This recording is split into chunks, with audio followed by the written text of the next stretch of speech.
Assalamualaikum warahmatullahi wabarakatuh. Halo guys, apa kabar semuanya? Kenalin, aku Aifatian Kafrah Diva dengan NPM 104230004. Pada video kali ini aku akan ngejelasin materi mengenai jurnal.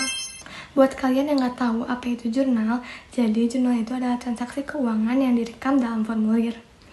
Nah, terdapat dua jenis jurnal, yaitu ada general journal atau jurnal umum, dan kedua ada jurnal khusus atau special journal. Nah, yang pertama adalah mengenai jurnal umum atau general journal, di mana jurnal ini biasa dipakai buat perusahaan kecil yang jenis transaksinya masih sedikit, misalnya UMKM di sekitar kita. Yang kedua ada jurnal khusus, di mana jurnal khusus ini merupakan pecahan dari jurnal umum. Nah, kalau misalnya ngomongin jurnal khusus yang merupakan pecahan dari jurnal umum, pasti kalian penasaran dong, kenapa sih jurnal khusus itu harus dipecah? Nah, alasannya yaitu yang pertama, untuk menggolongkan transaksi yang sama, yang dimana frekuensi terjadinya itu tinggi. Yang kedua, untuk mengurangi pekerjaan pembukuan ke buku besar. Yang ketiga, untuk memungkinkan pencatatan ke jurnal dilakukan oleh bagian-bagian khusus. Dan yang keempat, untuk menciptakan pengendalian internal. Nah, selanjutnya terdapat nih prinsip-prinsip yang melandasi perancangan jurnal. Yang pertama, jumlah akun jurnal harus memadai. Yang kedua, jurnal digunakan untuk memisahkan transaksi ke dalam penggolongan pokok. Yang ketiga, penggunaan jurnal berkolom pada buku besar dilakukan satu kali.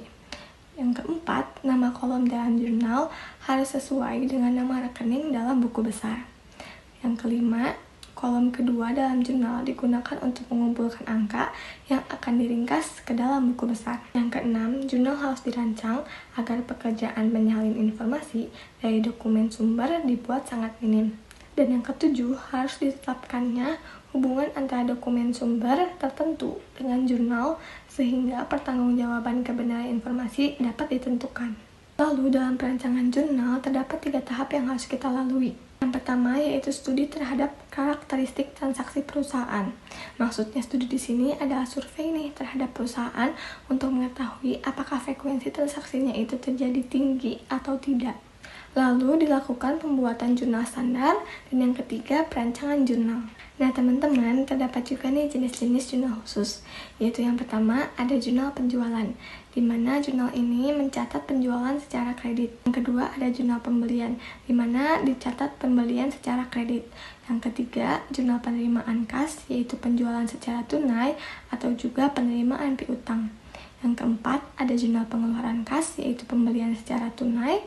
Dan yang ketiga ada jurnal umum atau memorial, di mana jurnal ini tidak termasuk keempat jurnal tersebut, seperti misalnya ada pembebanan biaya depresiasi. Yang terakhir ada metode pencatatan data ke dalam jurnal. Yang pertama, informasi dalam dokumen sumber disalin dalam jurnal menggunakan tangan atau disebut dengan manual.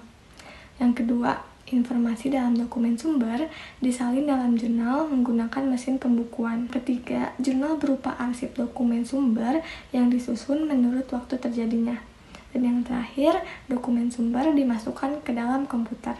Sekian materi dari aku, mohon maaf dan terima kasih. Wassalamualaikum warahmatullahi wabarakatuh. Bye-bye.